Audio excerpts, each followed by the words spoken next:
On the day I got married to John, his ex-girlfriend showed up in a wedding dress to try to stop the wedding. John, this is the bravest I've ever been in my life. Are you coming with me or not? I looked at John, who looked flustered, and couldn't believe this scene was happening to me. John snatched the mic from the MC and loudly said, "Who are you? Are you in the wrong place? If you keep messing with my wedding, I'll make sure your left eye ends up in your right eye socket." My boyfriend, John, also known as the dumb groom, when we first started dating, my best friend secretly warned me, "Your boyfriend is so good looking and rich, be careful." A month later, my best friend hesitantly asked, "When John was pursuing you, did he have a sore throat and could only communicate using sign language?" That made sense, as John was good in every aspect except for having a foul mouth. As I made that observation, John was in the kitchen cooking, with tattoos all over his arms and a pink apron tied around him. He turned around and saw me watching him through the glass, smiling as he said, "Wait for it, this fried rice will be ready soon." With my cooking skills, I could get a medal from the United Nations. I nodded with a smile. "Very well, the patient is stable." In the 3 years of dating John, other than his occasional foul mouth, he had always been good to me. So, on the day of our wedding, when a woman in a wedding dress suddenly appeared at the door, I was completely baffled. Whose bride showed up at the wrong wedding? The guests looked at the unfamiliar woman, then at me. Then at John. I stood there in confusion, only able to look at John with bewilderment. John, who had been grinning widely, quickly wiped the smile off his face and appeared a bit flustered upon seeing the woman, a wedding crasher, trying to take away my groom. How melodramatic can life get? Life is indeed like a drama. If John were to really run away, what would I do?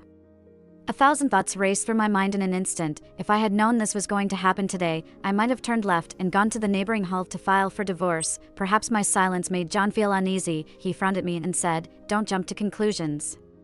Before I could say anything, the uninvited guest spoke up. "John, this is the bravest I've ever been in my life. Are you coming with me or not? Here it is, a wedding interruption." The leading lady had spoken the classic lines, and now all eyes were on the leading man. He looked shocked, furrowed his brows, breathed heavily, and then snatched the microphone from the MC, and then, his booming voice filled the entire wedding venue. "Who are you? Are you in the wrong place?" The bride in the wedding dress was taken aback by his words, her face freezing with the emotions of anticipation and gratitude she had brought with her. "John, have you forgotten? You promised to marry me." John, grinding his teeth in anger, replied, "Stop talking nonsense. If you don't stop now, I'll make sure your left eye ends up in your right eye socket. I don't care if you're a man or a woman." Tears welled up in the bride's eyes as she said, "I'm Coco." John blinked and looked closely at her. "Did you have plastic surgery? Could you fix your brain while you're at it?" Who brought her here? Although the atmosphere was peculiar, I couldn't help but burst into laughter upon hearing that statement. The commotion was quickly resolved, and the bride named Coco was escorted away by John's friends. Everyone tacitly decided not to mention the incident, but from the ecstatic expressions on their faces, it was clear that my unexpected role in this drama would definitely make it to the local news headlines the next day. After the wedding, I was so exhausted, I nearly fainted. As the bride who was almost rescued, I didn't receive any comfort. At this moment, our entire family was consoling the groom. As my mother was leaving, she reminded me to talk to John and not to take things to heart. John's mother patted my shoulder and said, "Take care of John. If he gets out of hand, I'll give you the family's bat. That's what I used to discipline him when he was a child." I quickly declined the offer. If I hadn't witnessed John's mother wielding the bat to chase after John's father 3 streets away, I might have accepted, but in this situation, I couldn't feign politeness. With the guests and friends gone, John was still sulking on the couch. I reluctantly poured him a glass of warm water. "Still angry?" I asked, through gritted teeth. John said, "Wait until I find out who brought that woman here. I'll teach them a lesson." I asked, "Who is this Coco?" John glanced at me and, feeling somewhat guilty, replied, "She's a former classmate from high school." "Just a classmate? Well, we did date for a month." John quickly straightened up. "I swear, Vivian, I have nothing to do with her. And we broke up because she liked one of my friends." I was falsely accused. It had been years since we'd last had any contact, and it seemed strange that she would show up at our wedding. I couldn't shake off the feeling of unease about the whole situation. Who would suddenly show up at a wedding, uninvited, and try to disrupt the ceremony without consulting the groom beforehand? As I pondered these thoughts, John let out a sigh. I knew it was too rushed to register our marriage. "I should have been more careful about our wedding day preparation," he said, standing tall.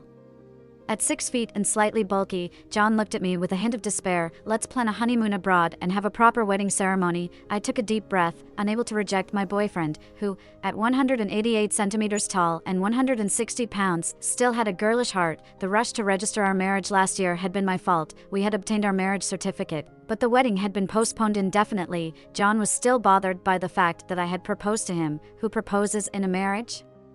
I had prepared an engagement ring and stayed up for several nights, unable to sleep as I thought about surprising you. Then, as we were eating grilled meat with you covered in oil, you suddenly told me you had booked an appointment at the Civil Affairs Bureau, and we should go there to register our marriage, on the day we got the marriage certificate. He looked at me with a pained expression. You didn't even wash your hair. I thought a wedding was supposed to be a grand event for both the bride and groom, so I suggested, the divorce office is to the left of the lobby. Shall we apply for a divorce and then go through the marriage proposal ritual again?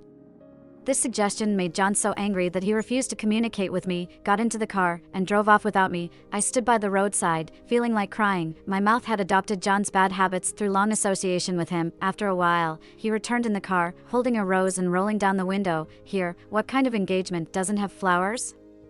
I took the flower, feeling a softness in my heart, unable to resist smiling as I asked, "Where did you get the flower in this cold weather?"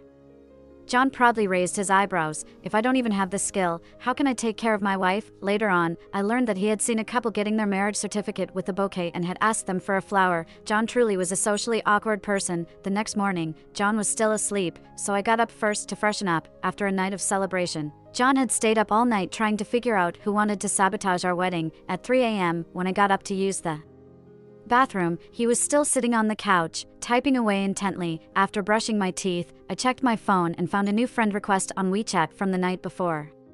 The profile picture was a girl seen from behind. The sixth sense of a woman told me she was the woman who had tried to break up our wedding. She messaged me, "Do you want to know what your husband said to me?" I accepted her friend request, and she immediately sent me a message, as if she had been waiting in front of her phone just for me. "I'm Coco, John's ex-girlfriend," she said. I responded with a question mark. "Do you want to see the chat history between me and your husband?" I couldn't comprehend that John had been in contact with her. Even if you threatened him to marry you, what's the use?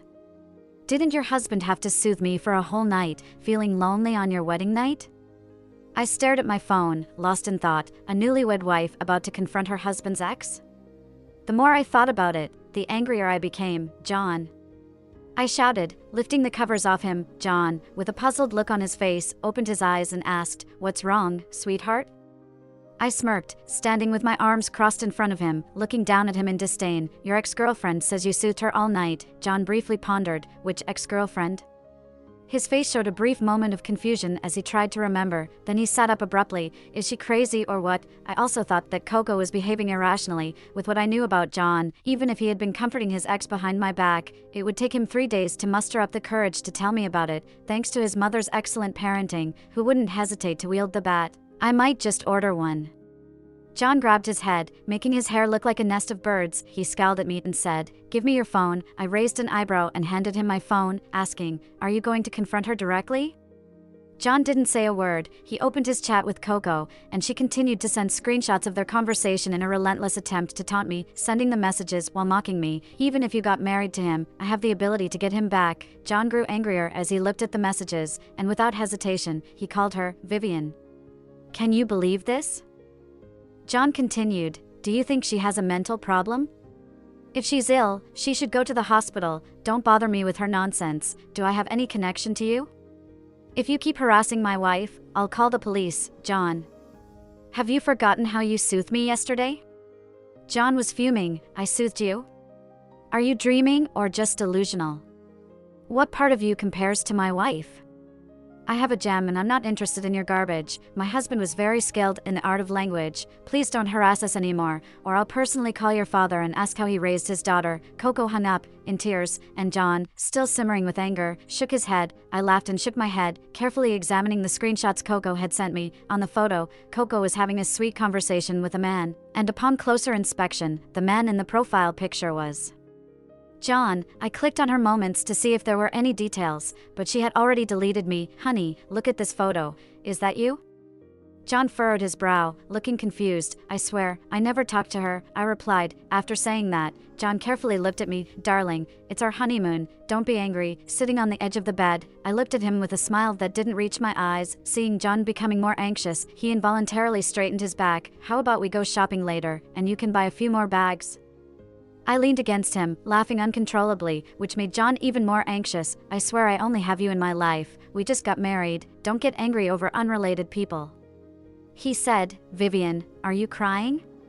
I couldn't hold back my laughter, and John, still in a state of panic, didn't realize I was teasing him. With a sigh, he ruffled my hair. You always scare me. After realizing that I was not angry, John, feeling relieved, hummed a tune and went to the kitchen to cook. As I sat on the couch looking at the pictures, I pondered on this matter. Is it possible that someone is really pretending to be John and dating Coco? John said he would handle the situation and asked me to leave it to him if Coco misbehaved again. I ordered 10 more wolf's teeth behind his back, telling him to handle it well, or I would add another 10. At noon, John, who was supposed to be on vacation, was called back to the company by his partner. He had been running his own business since graduation, with the support of his parents, and the company had grown to a small scale. At home, he cooked and cleaned, but when out, he was a boss with authority. Am I going to the office? He hesitated at the door. I asked, raising my head. What's wrong? When a wife sends off her husband to work, she gives him a goodbye kiss. Why don't you? I sighed with a smile, got up, and kissed his cheek. Good now? A beautiful kiss, giving me motivation. Wait for me to earn money for you, he said joyfully before stepping out. Unlike John, I was a freelance blogger. While editing videos, I casually glanced at the local news, and sure enough, both John and I were mentioned. A woman wore a wedding dress in pursuit of love but was scolded by her groom, with comments suggesting she was his ex-girlfriend. Under one of the comments, I saw a familiar account. Vivian's husband replied, mind your own business. Since John said he would handle the matter, I focused on my work. If John could handle it, I let him. If not, I would handle both the situation and John. There was no need to stress myself over nothing. In the afternoon, with the sun shining outside, I messaged John to wait for me at the entrance of the neighborhood so we could go to the supermarket together. As I prepared to go downstairs, I noticed peculiar gazes from the parents picking up their children after school. Perhaps they were all following the local news. One neighbor, Auntie, greeted me awkwardly. Vivian, isn't John at home? He'll be back soon. He went to work, I replied, nodding. Auntie said, you have to keep an eye on that man. Confused, I responded, yes.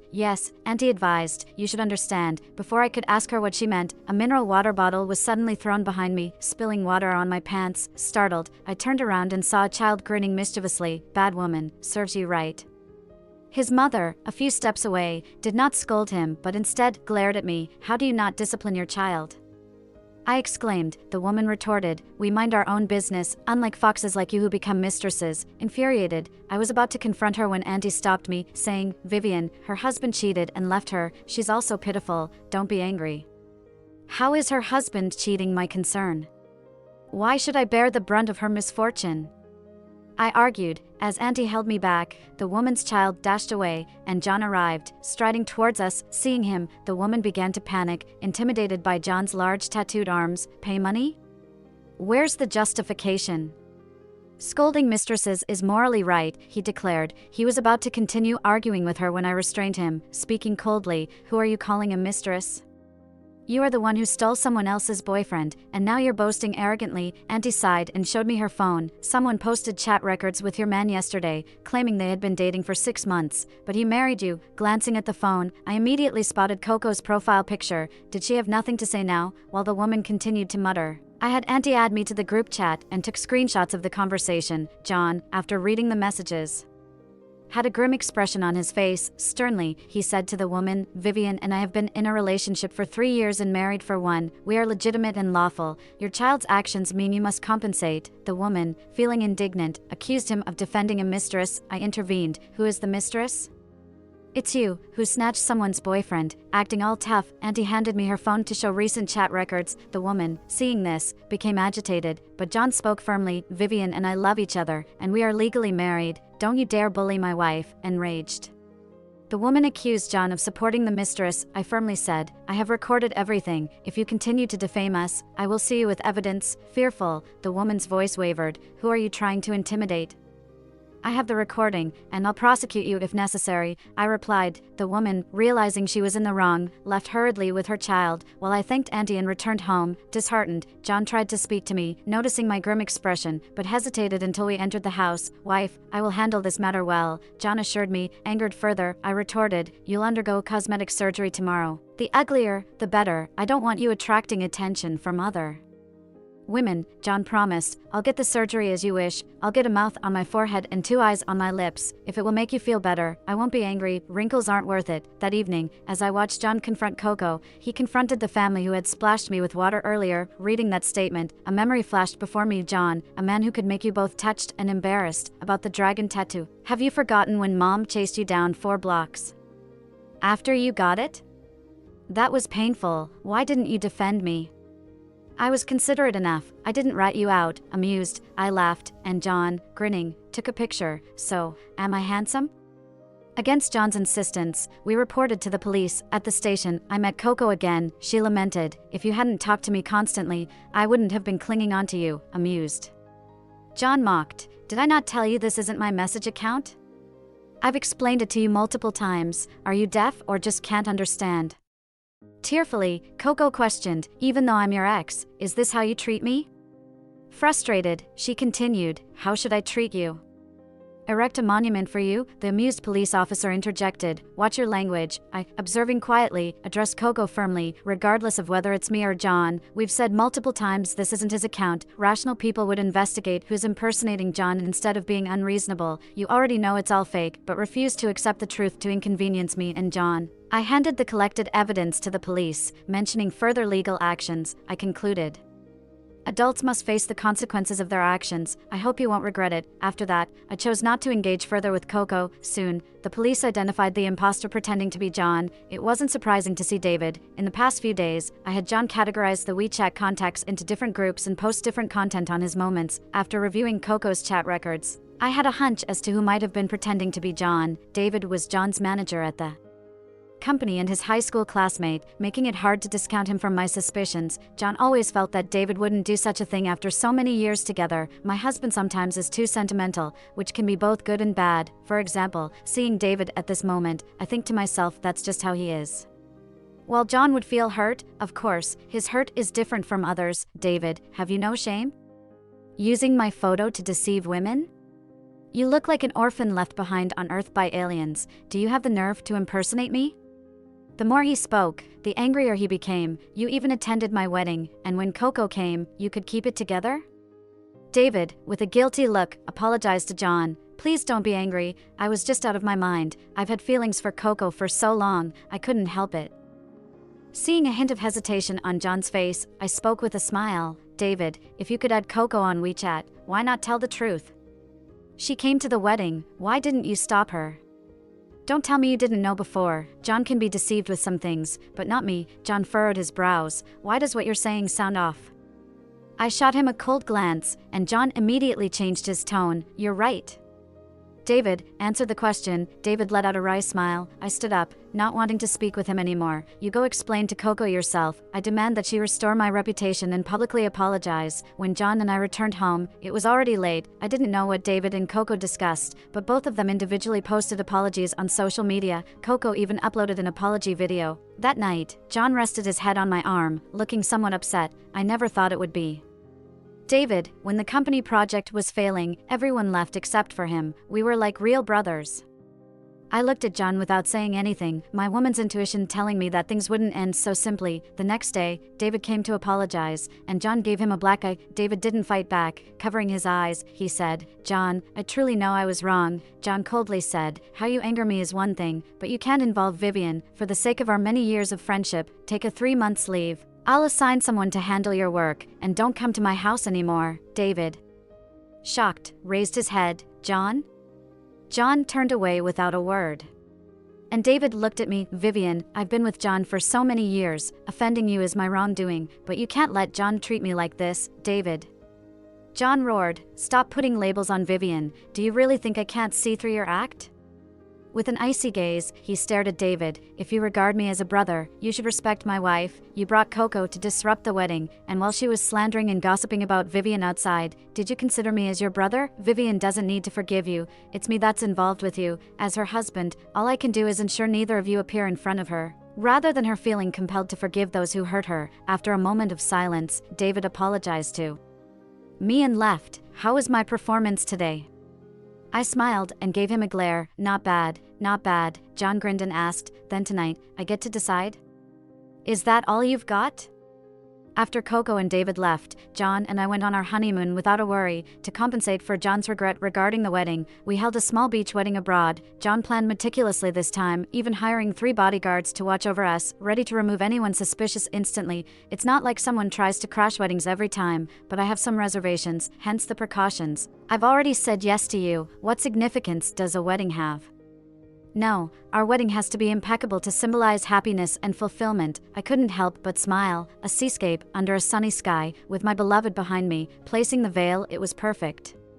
The small wedding proceeded smoothly, and John was visibly elated. We enjoyed traveling abroad, with both our skins tanned from the sun. John's mother came to the airport to pick us up. On the way, she asked John, I heard you gave David a break? John nodded. Did he contact you? No, but I just wanted to remind you, since you don't need him anymore, don't let him get involved with the company. If you suffer later due to being sentimental, don't blame it on me. I can't afford such setbacks. Perhaps John's silence at the wedding was related to his upbringing. I chuckled beside John. His mother glanced at me through the rearview mirror, smiling. Vivian, don't worry. If my son ever goes bankrupt, Mom will take care of you. I'm much more reliable than him, then, thanks in advance, Mom, John protested. A husband may not be blood-related, but a mother-in-law is. Stop trying to sow discord in our mother-daughter relationship. John's mother's words on the way had an impact on John, even if he didn't react at the moment. After packing up that night, John fiddled with his phone for a while and suddenly said, David and Coco are together. They're together now? It's a match made in heaven. Did Coco agree? Last time, out of consideration for David's years with me, we didn't take legal action against Coco, and it looks like they hit it off. Let them be, as long as they don't cause more trouble. If they do, I'll make them regret it. Sometimes I wonder if John has a past as a street thug. I didn't comment. Asking him instead, will you let David return after his leave? Whether he comes back or not doesn't matter much now. The projects he had are being managed by others for the time being. We'll see when he returns. Despite appearing nonchalant, John's heart was soft. We both knew that David might be at odds with him again, but he wanted to give him another chance. Aren't you worried about your reputation when I treat David this way? He wrapped his arm around my shoulder. No one can bully my wife in my presence. 3 months later, David returned to the company. During those days, John seemed a bit upset, and when I asked why, it turned out that as soon as David returned, he arranged for the company to hire Coco. Has Coco won him over? John's tone was filled with contempt. David's like a donkey kicked in the head. He came to my office to plead. I didn't even bring up our past relationship. Now he's threatening me over a woman. Eventually, John sighed. Coco is working as David's secretary. I patted his shoulder. Well, that's not bad. John shook his head without saying a word. I understood he was worried about me being unhappy, but I actually thought it was good that Coco was in the company. It's best to keep some people in sight, to have leverage, to make things easier for John. I only asked for a public apology from Coco, but resolving the issues between us wouldn't be that simple. David had been an old employee with John for many years, and John's reluctance to act against him was partly due to not wanting other employees to feel alienated. Only by catching him violating a fundamental principle could we ensure he and Coco would disappear from my view forever. Like when I questioned David at the police station if Coco intended to disrupt the wedding, did he not know in advance? The two were birds of a feather. I saw David and Coco again at John's company. John called me, saying there was a document at home that he needed me to bring over. Since I was free, I decided to drive over and also brought along a lunch I impulsively prepared, though it looked unappetizing, since I wasn't going to eat it anyway. When I arrived at John's company, only Coco and I were in the elevator. It's been a while, Vivian. I nodded indifferently, not intending to engage with her. Coco continued, seeing me able to work at John's company must really bother you, right? What's there to be bothered about? Your salary is paid by David. We work side by side at the company, while you can only come by his approval. It's just how it is, right? I looked at Coco's smug expression and wanted to open up her skull to see if it was filled with foam balls. If I said today I'll fire you, let's see if David can save you. The elevator stopped, and the doors opened, pointing outside. I sarcastically said, wherever you need to go, go ahead, enraged. Coco shot me a glare and exited the elevator. I sighed, shook my head, thinking to myself that some people just seem to lack a brain. After handing the document to John, I mentioned the incident. With Coco, John's expression was a mix of emotions. Did Coco forget to bring her brain along when she was born? I didn't press John further about Coco and casually asked about the document. What's this urgent document you needed? It's for a new project that'll determine our earnings in the second half of the year. As John began explaining the new project, I ruthlessly cut in. You're explaining this with the same enthusiasm I show when you ask about the shade of my lipsticks. Let's spare each other the details. I opened the love lunchbox for John and received his big praise, saying, you staying away from the kitchen is the kitchen's biggest happiness. Have you seen this eggplant? It has waited through a whole summer, sprouted and fruited, not to end up as a blackened mess. It completely extinguished my enthusiasm for cooking. From now on, you'll do all the cooking. You talk like I haven't been doing it before. In recent days, John has been very busy. He personally led the team, all for the project in the second half of the year, putting in a lot of effort. The day before the bid, he asked me to bring him a file from home, which seemed urgent, and I was instructed to directly take it into the meeting room. As I was leaving, I bumped into David carrying coffee. Vivian? Bringing a file for John? I nodded and walked past him. When I got back home at night, John looked unusually weary. He rarely brought the company's emotions home, but today he seemed genuinely frustrated. What's wrong? Things not going smoothly? John served me a bowl of soup. No, I just hope the file you brought today will never be needed. Did you have to go through the trouble? That was a fake one, just for show. It was obvious that the someone he mentioned was his good friend David. John sarcastically chuckled. David is in contact with the rival company. I have to be cautious. If this project fails, I'll really lose everything. I patted his shoulder. Even if you lose everything, I have money. Am I the kind of person who lives off others? I nodded. All right, sis has some money. She wants to spend it herself. Finally, John showed a smile. It's okay. I'll let you spend all my money. The next day, John left early in the morning with his team. The bid was at 10, and even though I was at home, I felt nervous for some reason. At 1:15, I received a call from an unknown number. Vivian, soon your husband will be penniless. It was the persistent Coco. I immediately started recording the call. The fool who was itching to boast before the dust settled. One caught is one less. Do you want me to live stream for you? See how John goes bankrupt. You humiliated me before. Now I'll make you suffer 100-fold. This time, I'll take back everything that belongs to me. I asked him wearily, what have you and David been learning? Costume changing for short videos? Need me to provide some background music? If your brain is of no use, maybe it can be donated to those in need. I then hung up the phone. In the afternoon, John called me. Spend your money as you wish. Everything is going smoothly on my end. Wait for your husband to make more money for you. I sent the recording to John. He received it but didn't say anything and only returned home very late. Wife, that stack of files has all been replaced with blank paper. I didn't know how to comfort him, so I silently poured him a glass of warm water. He looked somewhat ironic. I never expected this file would eventually be needed. I asked him, so what are you planning to do?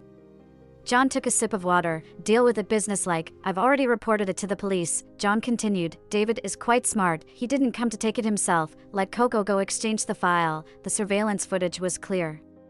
David knew the value of the file. I won't let them get away with it. John said Coco had been taken in for questioning by the police, and it wouldn't be long before David followed. David had taken kickbacks more than once. I was unwilling to make a fuss over such small matters before, but now it's time to settle scores together. He sneered. Even true brothers settle scores clearly. After dinner, David called John. Did you prepare for that file against me? If you didn't want to harm me, that file would never have been needed. David, you took the enemy's money. Did you think I wouldn't know? On the phone, David's voice trembled a bit. You knew all along, but you watched me go astray. John, you never treated me like a brother since you got married. You've changed. You no longer see me as a brother. Have you treated me like a brother? How many chances have I given you, only for you to set traps for me? Parasites like you are worse than beasts. After hanging up, John sat on the sofa in silence for a long time before speaking. David didn't say a single lie. I was just waiting for him to self-destruct. He knows too much about the company's affairs, so no matter which company he goes to, I can't be at ease. The two of us were bound to end up here. I comforted him. You shouldn't blame yourself too much. John shook his head. Blame myself for what? I'm just reflecting. I always have the upper hand in this game of life. Coco's case was wrapped up quickly. The company's legal department had already started legal proceedings against her, and she was likely to spend the rest of her life paying off debts. As for David, it involved unfair business competition, bribing non-governmental officials, and the police had already taken him from his home. John went to the company to handle things, and I went to the supermarket on a leisurely stroll. Just as I left the supermarket, I heard footsteps behind me, and before I could turn around, I felt a sharp pain at the back of my head. Turning my head, I saw a sinister-looking David. When I regained consciousness, I was in a dimly lit place, with a splitting headache. It took a while to adjust before I saw David standing in front of me. "You failed to outdo John in a showdown. Why are you taking it out on me, Vivian? If you don't treat me well, don't expect to have it good either." He was holding a bucket. The smell was pungent, filled with gasoline. I had already sent a distress signal to John earlier. Now I could only try to stall for time and hope John would arrive sooner. At the most inappropriate moment, I thought of that day's dark cooking episode. Maybe the eggplant's resentment was cursing me. "John asked you to leave the company. Why blame me?" David appeared crazed. "If it wasn't for you, John wouldn't treat me like this. Coco is just a useless person. I spent so much time on her psychological conditioning, and she achieved nothing. Why did John get married? We could have run the company together." I took a deep breath, realizing that David had bad intentions from the beginning. "Wasn't it you who betrayed John first? Taking kickbacks, embezzling project funds. Did John ever confront you about it? What was the result? You wanted to ruin him," David angrily shouted. "Shut up." He waved his hand excitedly. "John is bankrupt. I can still help him rebound. What can a woman do for him?" he continued, his voice trembling. "Coco threatened me to get into John's company. I thought you would be making a scene with John. You are really good at staying calm. That's why John is enamored with you. Today, I will kill you. Without you, John and I will remain good pals." I watched him about to go for the lighter, unable to contain my anxiety. "John, if you don't come soon, I'll really turn into coal." I had no choice but to continue stalling for time. "I can't run away anyway. Just make my death quick." "Coco was someone you brought in, right?" David snorted. "There's no need to stall for time. There's no signal here in this remote area. You're done for today. Even if I die, you won't survive. You'll be arrested sooner or later." Gasping heavily, he glared at me. "Then you shouldn't expect a good end either." David continued to set up the scene for the attack, and I tried everything to untie the rope. The gate slammed shut, blinding sunlight streamed in, and my husband had finally arrived. John saw David with a match in one hand and a gas can in the other, his eyes enraged. He cursed and immediately delivered a furious kick, sending David backward a few feet. Gasoline spilled on the ground as David limped back in pain. John, not satisfied, kicked him a couple more times and then quickly came over to untie me. "Everything is fine, Vivian. We're leaving soon, don't be afraid." The police that were with John went over to restrain David, his face flushed, eyes manic, still struggling to try to grab the lighter. John didn't pay him any more attention. He carried me to the hospital. After a thorough checkup, the doctor looked at the report with a solemn expression. Both John and I were apprehensive. "I hope I don't have any lasting effects. If I do have any complications, I'll blame John for it all." "You're pregnant." John and I were both equally shocked by the doctor's announcement, and we left the hospital with heavy hearts. "Me? Pregnant?" I glanced at John, who was calm beside me, thinking it shouldn't be the case. Why is John so composed at a time like this? It wasn't until we got back home that John seemed to awaken from a dream and suddenly embraced me. With a slightly trembling voice, he said, "I'm sorry." John's voice was tinged with a hint of tears. "You're pregnant and still had to endure such great suffering. If I had known, I would have kicked David a few more times just now. It's all my fault if I hadn't been so kind. From the start, I wouldn't have given him the chance. I'll have the company's legal department prosecute David tomorrow, and he won't be able to come out of prison for the rest of his life." I placed my hand on his. My heart, which had been shocked all day, suddenly calmed down a bit. "John and I have always been more emotional than rational." John followed through with what he said, letting David and Coco go to jail. Of course, there was a slight difference. David's sentence was slightly longer. When David's verdict came out, my baby bump was already very visible. He wanted to see John one last time, but John refused. Since then, I haven't heard any news from David. During pregnancy, John was even more cautious than me, studying pregnancy knowledge every day and wishing he could carry the baby for me. On the day I gave birth, John ran all the way to the delivery room, leaving his and my mother's behind. Before entering the delivery room, I heard a nurse helplessly saying, "The family members of the mother-to-be, please keep your emotions stable." When I opened my eyes, I saw John, his eyes red, crouching by my bedside. "Vivian, what do you want to eat?" I felt weak all over and could only shake my head lightly. I asked him, "Where's the baby? A boy or a girl?" John's expression blanked for a moment, then he suddenly stood up and said, "I forgot to see the baby." At the door, his mother laughed and said, "I've been waiting here for an hour, just to see when the baby's father would remember." My mother came in carrying the baby, saying, "Look, the eyebrows are like yours, the nose is like John's." John took a step ahead of me to look at the baby. After a moment of hesitation, he frowned and couldn't help but say, "Why does he look so ugly?" I couldn't take it anymore and shouted, "Shut up." If there were a heaven's gift of mute pills, I'd give 2 to John. 1 I'm afraid wouldn't be enough.